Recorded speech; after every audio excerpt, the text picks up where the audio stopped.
بسم اللہ الرحمن الرحیم۔ معزز خواتین و حضرات، السلام علیکم۔ بریک ٹائم چینل کی جانب سے پیش خدمت ہے آج کی کہانی۔ جہارا بیگم، آپ کا شکریہ۔ شیخ صاحب کچن کے دروازے پہ کھڑے ہو کر مسکرا رہے تھے۔ شکریہ؟ مگر کس بات کا؟ شکریہ اس بات کا کہ آپ نے اس ماہ رمضان میں زیادہ سے زیادہ نیکیاں کمانے، ثواب کمانے کی مجھے ترغیب دلائی، میری رہنمائی فرمائی۔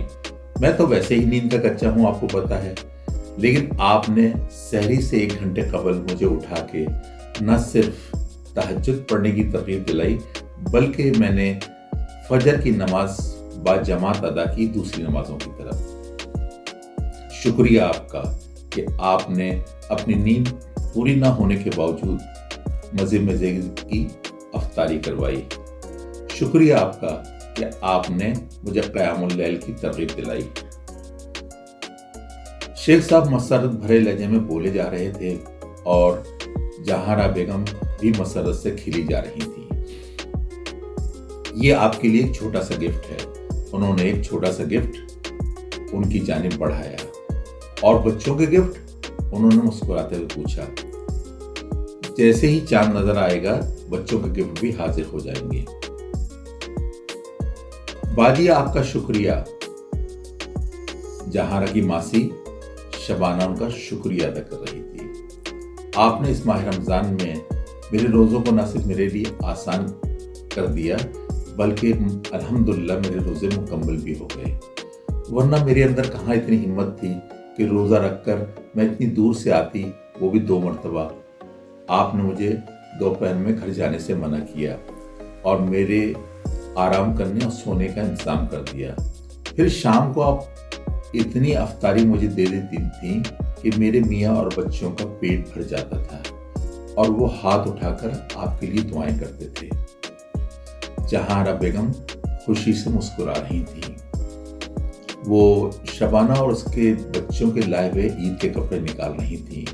ایک اطمینان قلب کے ساتھ وہ اللہ کا شکر ادا کر رہی تھی کہ اس رمضان کو اس نے دوسرے رمضانوں سے مختلف کر دیا۔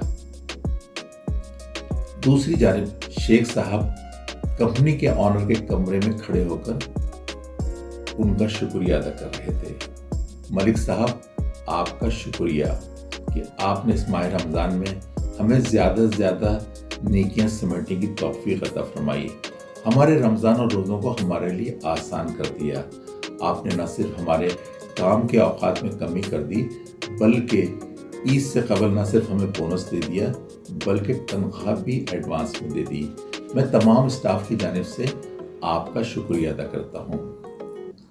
اور ملک صاحب کمرے کے اندر داخل ہوتے ہوئے اپنے بیٹے راہم کو دیکھ کر مسکرائے۔ بھائی یہ سب کچھ راہم بیٹے کی پلاننگ کی وجہ سے ہوا ہے۔ سب سے پہلے اللہ کا شکر اور پھر بعد میں یہ سب راہم بیٹے کی کوشش اور مینجمنٹ کا نتیجہ ہے۔ اگرچہ اس کو کمپنی جوائن کرے ہوئے ابھی آدھا سال بھی نہیں ہوا، مگر اس نے کمپنی کی بہتری اور تم سب کی بہتری کے لیے بہت کچھ کیا ہے۔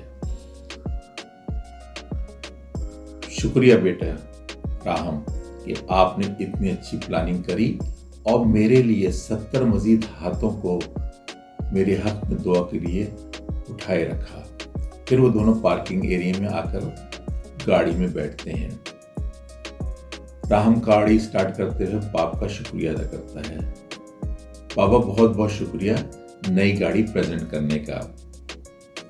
کتنا اچھا ہوتا ہے نا راہم کہ جب اتنے سارے ہاتھ میرے حق میں دعا کے لیے اٹھتے ہیں۔